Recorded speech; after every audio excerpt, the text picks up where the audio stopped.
तुझ्या ग्रुपमध्ये काय आचारसंहिता काय आहे का की हे करायचं हे करायचं नाही? हा बऱ्याच गोष्टी आहेत. जसं की तुला कळलं मी कुठं आलोय? मला बोलायचंच नाही. आहे बऱ्याच गोष्टी आहेत, रूल आहेत. मी व्हॅनिटीच्या बाहेर पोरींना जास्ती जाऊ देत नाही. व्हॅनिटीतच थांबायचं. कार्यक्रम सुरू झाला, कार्यक्रम संपल्यावरच बाहेर पडायचं. बाकी काय असतं कुठं मग फक्त आमच्या ज्या बॅक डान्सर असतात त्यांचा कंटिन्यू डान्स असतो, त्या स्टेजवर असतात, त्यांच्यासोबत बाउन्सर असतात.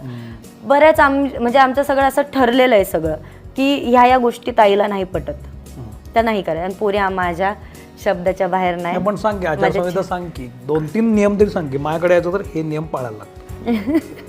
पहिली गोष्ट लफडं तर करूच नका अजिबात माझ्या ग्रुपमध्ये येऊन.